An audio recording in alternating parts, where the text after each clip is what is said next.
अस्सलाम वालेकुम दोस्तों। मैं तैयब इजाज़ उम्मीद करता हूँ तमाम लोग खैर आफियत से होंगे। जहाँ कहीं भी होंगे अपने अहल खाना के साथ एक अच्छी ज़िंदगी बसर करेंगे। इंडिया के वीज़ा के हवाले से बार बार हमें एक ही क्यूरी सुनने को मिल रही है और हम जवाब दे रहे हैं आगे से, लेकिन फिर वही सवाल सुनने को मिलता है। इंडिया का वीज़ा जी चाहिए, हम कहते हैं नहीं बंद है। कब खुलेगा कुछ पता नहीं, कैसे खुलेगा नहीं पता। हमारा तो बड़ा एक वैलिड रीज़न है। हमारा तो फलाना बंदा वहाँ पे रहता है, स्पाउस वीज़ा वहाँ पे है, कोई हस्बैंड वाइफ रब्ता करते हैं।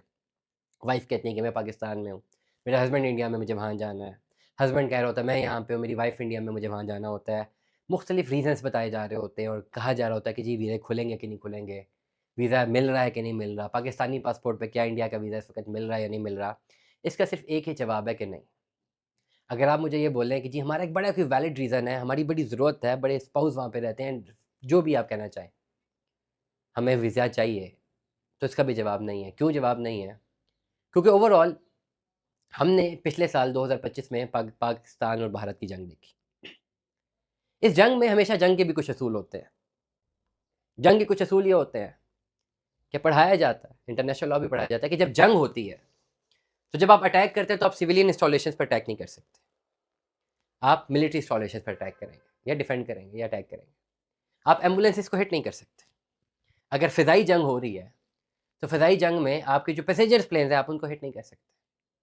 अगर आपकी आबी जंग हो रही है, तो आबी जंग में जो मर्चेंट शिप्स हैं, उन पे अटैक नहीं किया जा सकता। अगर आपकी ज़मीनी जंग हो रही है, तो एम्बुलेंस जो रोड पे एम्बुलेंसेस चल रही हैं, आप उन पे अटैक नहीं कर सकते।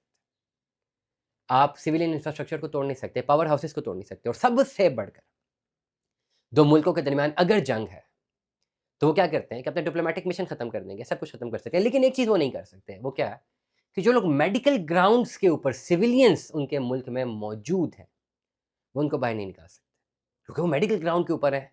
इंसानियत जंग से ज़्यादा है। लेकिन कुछ ममालिक ऐसे होते हैं कि जब वो जंग में सारे जो है, जंग के असूल ही भूल जाते हैं और हिंदुस्तान ने यही किया पिछले साल। जब जंग शुरू हो रही थी, जंग थी इनकी, इंडिया की मिलिट्री की और पाकिस्तान की मिलिट्री की, लेकिन हिंदुस्तान ने कुछ ऐसा किया जिससे धज्जियाँ उड़ गईं, इंसानियत की धज्जियाँ उड़ गईं। कैसी धज्जियाँ उड़ गईं? कि जो लोग पाकिस्तानी पासपोर्ट पर मेडिकल वीज़ा के ऊपर वहाँ पे मौजूद थे, डेफ़िनेटली अगर कोई पाकिस्तान से हिंदुस्तान मेडिकल वीज़ा के ऊपर गया है, तो उसका बहुत बड़ा मेडिकल का इश्यू था, जो कि पाकिस्तान में एड्रेस नहीं हो रहा था। मजबूरन वो इंडिया में गया और उसने लाखों करोड़ रुपए लगा दिया और डेफ़िनेटली किसी ऐसे इश्यू के ऊपर है जिसमें और उसके किसी ऑर्गन का ट्रांसप्लांट है या कोई ऐसी ऐसी बीमारी में है जो कि जानलेवा है। हिंदुस्तान ने उसका भी लिहाज़ नहीं किया। मेडिकल वीज़ा पे मौजूद लोगों को चुन-चुन कर ज़बरदस्ती डिपोर्ट किया गया।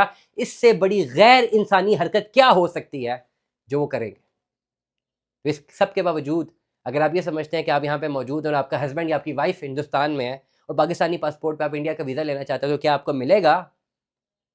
जबकि हिंदुस्तान ने पिछले साल करके दिखाया, दुनिया को बताया कि गैर इंसानियत में वो किस कदर आगे जा सकते हैं। अगर जंग छिड़ जाए, तो मेडिकल वीज़ा पे सिविलियंस जिनका जंग से कोई लेना-देना नहीं है, वो मेडिकल ग्राउंड्स के ऊपर हैं और अगर उनको इस तरह ज़बरदस्ती निकालेंगे, तो हो सकता है उनकी जान भी चली जाए। हिंदुस्तान ने इसकी फ़िक्र ही नहीं की और वो फ़ौजी भी नहीं थे, वो तो सिविलियंस थे। दुनिया भर की फ़ौजें और दुनिया भर की हुकूमतें इस चीज़ का एहतराम करती हैं, लेकिन हिंदुस्तान ने नहीं किया, तो फिर पाकिस्तानी पासपोर्ट पे आप इंडिया का वीज़ा कैसे अप्लाई कर सकते हैं, जब तक ये कशीदगियाँ कम ना हो? इसलिए इंडिया का आप वीज़ा अप्लाई नहीं कर सकते अगर आपके पास पाकिस्तानी पासपोर्ट है।